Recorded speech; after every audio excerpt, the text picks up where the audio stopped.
ሰላም ለእናንተ ይሁን። ዛሬ በጌታ ቀን ቅዳሴ ላይ ከተነበበው የጳውሎስ መልእክት ትንሽ ልበላችሁ። ዛሬ የተነበበው የቆላሲስ መልእክት ነበረ። የቆላሲስ መልእክት ምዕራፍ 3 ከቁጥር 1 ጀምሮ ያለችውን ማለት ነው።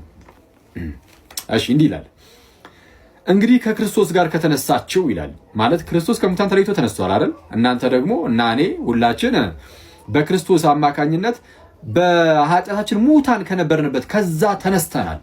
አያ ስለዛ መንፈሳዊ ትንሳኤን አግኝተናል።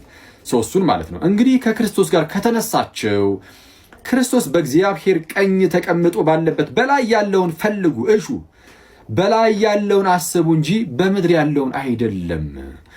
ሞታችኋልና ሕይወታችሁም በእግዚአብሔር ከክርስቶስ ጋር ተሰውሯልና ሕይወታችሁ የሆነ ክርስቶስ በሚገለጥበት ጊዜ ከእርሱ ጋር ደግሞ በክብር ትገለጣላችሁ ይላል። ምናችሁ የሆነ ክርስቶስ በሚገለጥበት ጊዜ አለ?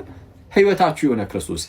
ስለዚህም በምድር ያለውን እርሱን አይደለም ማሰብ ያለባችሁ፣ በሰማይ ያለውን ነው። ከክርስቶስ ጋር የምርም ከተነሳችሁ እንግዲያውስ ክርስቶስ በእግዚአብሔር ቀኝ ተቀምጦ ስላለ እርሱ በላይ ያለውን ያንን እሹ፣ እርሱን ፈልጉ። ስለዚህ በምድር ያለውን የኃጢአቱን ነገር፣ የዝሙቱን፣ እርኩሰቱን፣ መዳራቱን፣ ይሄ እርስ በእርስ ክፋትን፣ መተሳሰቡን እና ከሌሎችም አስነዋሪ ኃጢአቶች ሁሉ እየራቃችሁ ነውር የሌለበትን ክርስቶስን የመምሰልን ሕይወትን አኗኗርን እርሱ ኑሩ ነው። እንደዛ ካደረጋችሁ እንግዲያውስ ሕይወታችሁ የሆነ ክርስቶስ በሚገለጥበት ጊዜ ከእርሱ ጋር ደግሞ በክብር ትገለጣላችሁ። ካልሆነ ግን የእግዚአብሔር ቁጣ በእኛ ላይ ይኖራል።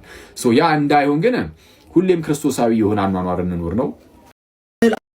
ፕሮቴስታንቲዝም ከጥንቱ ክርስትና ምን ያህል አብዝቶ እንደራቀ ለማሳየት አንድ ማሳያ ልስጣችሁ። ቅዱስ ቄርሎስ የኢየሩሳሌሙ ተብሎ የሚጠራ አንድ ታላቅ አባት አለ። በዚህ በካቴኬቲካል ሌክቸር መጽሐፉ ላይ ምን ብሎ ይናገራል? 23ኛው ሌክቸር ስለ ቅዳሴ የተናገረበት ክፍል ነው። በዛ ክፍል ላይ ቁጥር 9 ላይ እንዲህ ብሎ ይናገራል።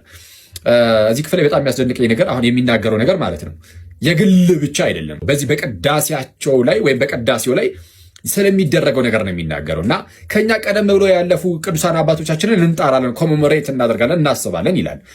አሁን የምናስበው ከኛ በፊት የነበሩ ቅዱሳን አባቶቻችን የምንጠራው በቅዳሴ ላይ ነው።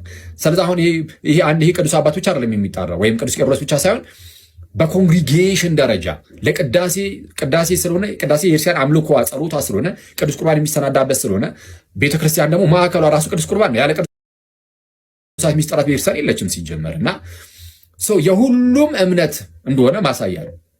የአንድ ግለሰብ ሳይሆን በቅዳሴ ላይ ስለሆነ የአንድ አባት፣ የአምስት አባት፣ የ10 የ20 አባት ብቻ አይደለም። የአጠቃላይ የክርስቲያኖች የአጠቃላይ የእነርሱ ሁሉ እምነት ነው ማለት ነው ቅዱሳንን መጣራት። ለምንድን ነው ደግሞ ኮሜሞሬት የምናደርገው የሚለውን ሲናገር ምን ይላል ቅዱስ ቄርሎስ? በእነርሱ ጸሎትና ምልጃ እግዚአብሔር እኛን ልመና እንዲሰማ ነው ይላል። አንድ የሆነ ፕሮቴስታንት አለ እዛ ውጭ አለ ያዘጋጀ የፊሊፕ ሻፍ ኤዲሽን ህዳጉ ላይ ምን ብሎ ያስቀምጣል? የዋናን ሊተርጂዎች ላይ እኮ ግን በእነርሱ ጸሎትና መልጃ የሚል የለም ይላል። አክቹዋሊ ቅዱስ ቄርሎስም የተናገረው ኮሜሞሬት እናደርጋላችኋለን የምናደርግበት ምክንያት ግን አለ። ምክንያቱን እሱ ይናገር ማለት ቅዳሴውን እየቀደሰ ያለው ቅዱስ ቄርሎስ ነው፣ አንተ አይደለም ፕሮቴስታንት ወዳጄ። አሁን እዚህ ያሉትን ሳይሆን እዛ ያለው ፕሮቴስታንት እዛ ሊቅ ነኝ የሚለው ሰው እየራሱ ማለት ነው።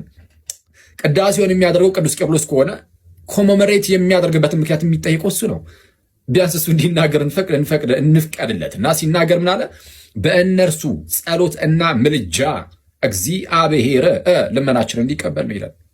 በጣም የሚያስገርም ደግሞ ቀጠል አድርጎ ደግሞ ስለ ሁሉም ከኛ በፊት ስለተለዩ ነፍሳት ደግሞ እንጸልያለን፣ ስለሞቱት ማለት ነው። ለሞቱ ሰዎችም ጸሎትን እናቀርባለን፣ ለነፍሳቱ ያ ጥቅም እንደሚሰጥ እናምናለን ይላል። እናምናለን። ለሞቱ ሰዎችም እንጸልያለን።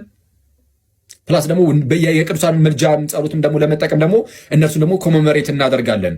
ይህ ነገር ያለው ከ1700 ዓመት አካባቢ በፊት የተናገረው ነው። ይሄ ነገር ሲነገርም ደግሞ በግለሰብ ደረጃ አይደለም። ይህ ነገር ያለው በሊተርጂ በቅዳሴ ደረጃ ስለሆነ የ5 የ10 የ20 የ30 አባቶች ምስክርነት ብቻ ሳይሆን የአምልኳችን ጉዳይ ነው እና ሊተርጂ ትልቅ ቦታ የሚሰጠው ለዚህ ነው። በነገራችን ላይ ቅዱስ ቁርባን ሲሰናዳ ወይም ቅዱስ ቁርባን ሲዘጋጅ ወደ ቅዱስ ቁርባን ስንቀርብ የሚጸለይ ጸሎት ስለሆነ የሁሉም ሰው ጸሎት ነው። ከጀምሮ አክቹዋሊ ፕሮቴስታንት አብዛኛው አሁን ላይ ያለው ቅዳሴ የሚለው እና ይህ ትልቅ ማሳያ ነው። ለምኑ ፕሮቴስታንቶች ምን ያህል ከጥንቱ ክርስትና ርቀው እንዳሉ ይህን ሁሉ ትምህርትም ስለሚክዱ ማለት ነው። አሁን የተነገሩት ትምህርቶችም ስለሚክዱ ከዚህ ቀጣይ በሚኖሩ ቪዲዮቻችን ላይም ፕሮቴስታንቲዝም ጥንት ላይ ያሉ የአባቶች ልጆች ሳይሆኑ ጥንት ላይ የተነሱ የሌሎች የሐሰተኛ መምህራን ልጆች እንደሆኑ ደግሞ በትምህርቶቻቸው የማሳያቸው ይሆናል።